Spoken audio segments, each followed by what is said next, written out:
Did you know Goop sold out a $75 candle called This Smells Like My Vagina? A candle like no other.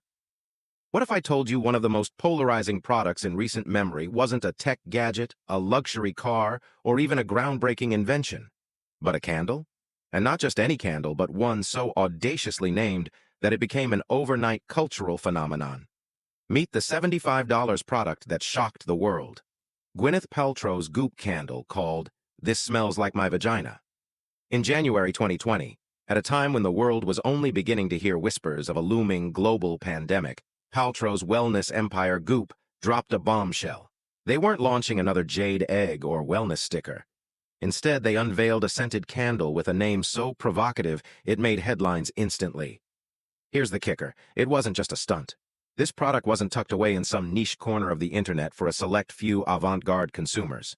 No, this candle sold out immediately.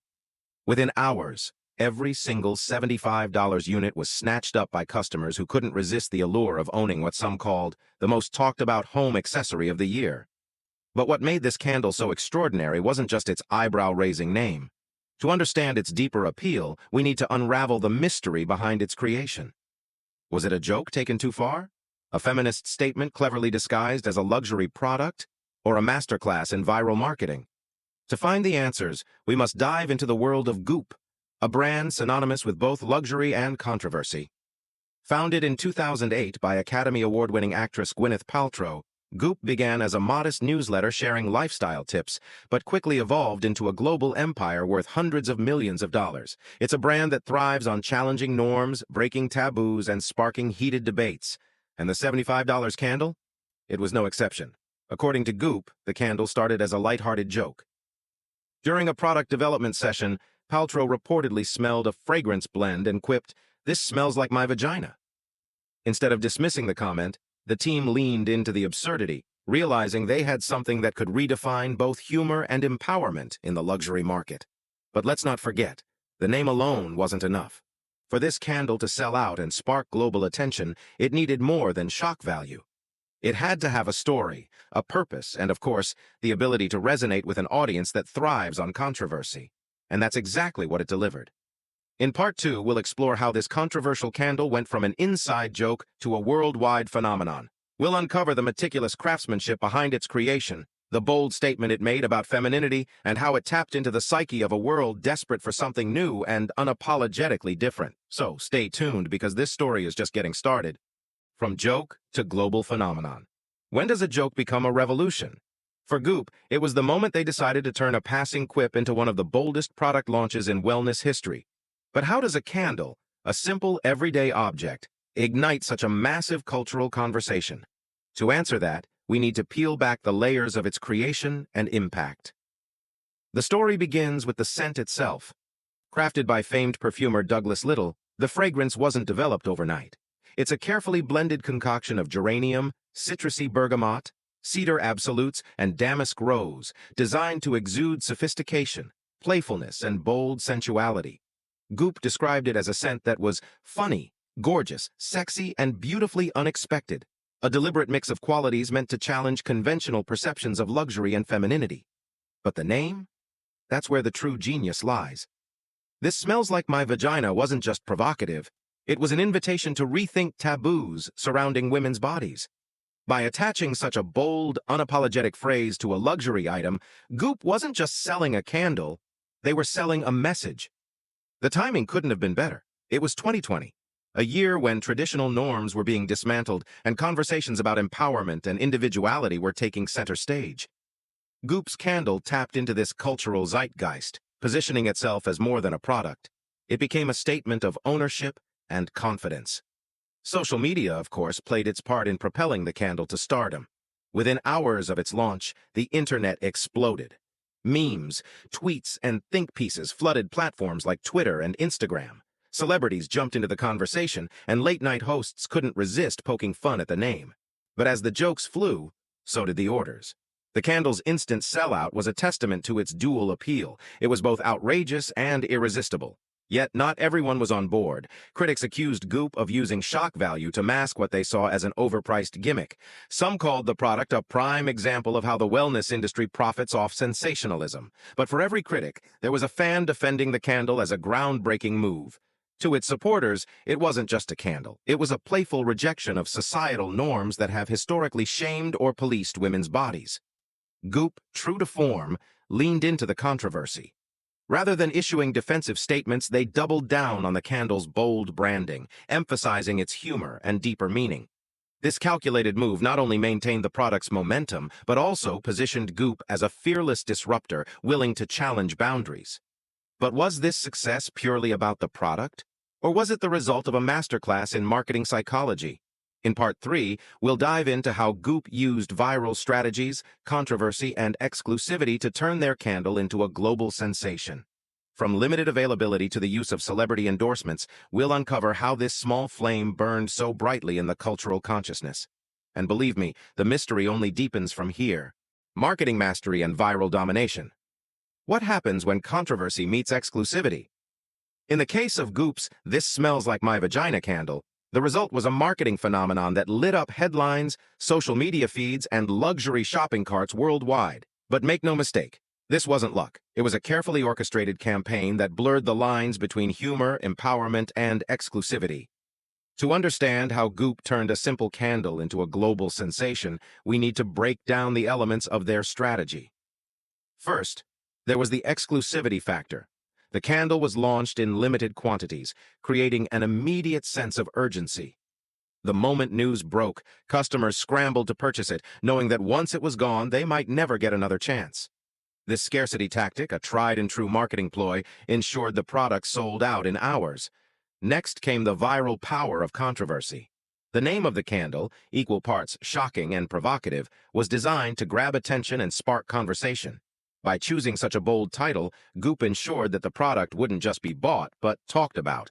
And in an age where social media thrives on shock value, it was the perfect catalyst. Tweets and memes spread like wildfire, with reactions ranging from laughter to outrage. As people debated the candle's name, they also spread the word, turning potential criticism into free publicity. Then there was Goop's branding mastery. The company didn't shy away from the backlash. In fact, they embraced it. Gwyneth Paltrow herself leaned into the humor, joking about the product during interviews and public appearances. By showing confidence and self-awareness, Goop positioned itself as a brand that didn't just break the rules, but rewrote them. Celebrity endorsements also played a crucial role. High-profile figures like Elton John reportedly purchased the candle, adding another layer of intrigue. The involvement of celebrities elevated the product from quirky novelty to cultural artifact, making it even more desirable to fans and collectors alike.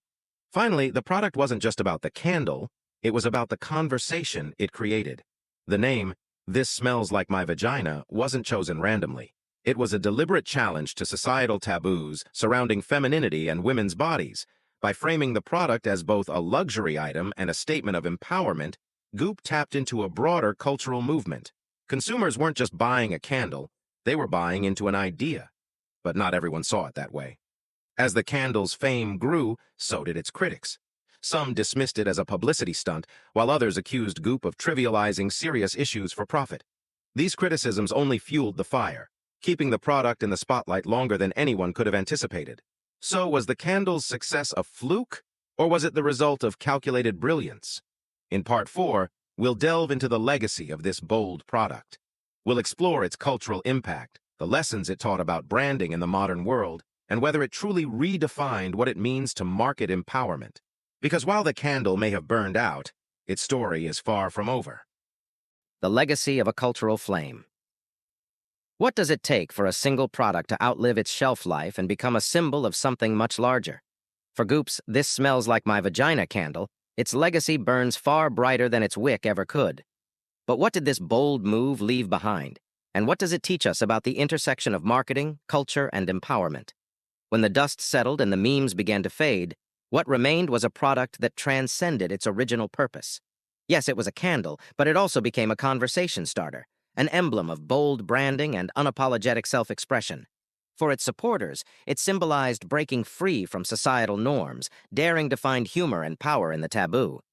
Critically, the candle's cultural impact lay in its ability to challenge traditional ideas about femininity. By using humor and luxury to spark a dialogue, it forced the public to confront deeply ingrained discomforts about women's bodies. The product wasn't subtle, it was loud, confrontational, and a little absurd. But that absurdity is precisely what made it effective. It made people stop, think, and talk. From a branding perspective, the candle solidified Goop's reputation as a disruptor. It proved that the company wasn't afraid to take risks, even at the cost of courting controversy. And while some saw the candle as a cynical PR stunt, others admired its audacity and the way it embraced the chaos of modern marketing. It became a case study for how brands can leverage shock value to dominate the cultural conversation. But the story doesn't end there. The candle's success paved the way for similar products and parodies. From knockoffs to spin-offs, other companies tried to capture the same lightning in a jar, or rather, in a candle. However, few managed to replicate the unique blend of humor, empowerment, and exclusivity that made the original so iconic. And what about the criticism? While skeptics argued that the candle trivialized feminism or exploited controversy for profit, it's hard to deny its impact.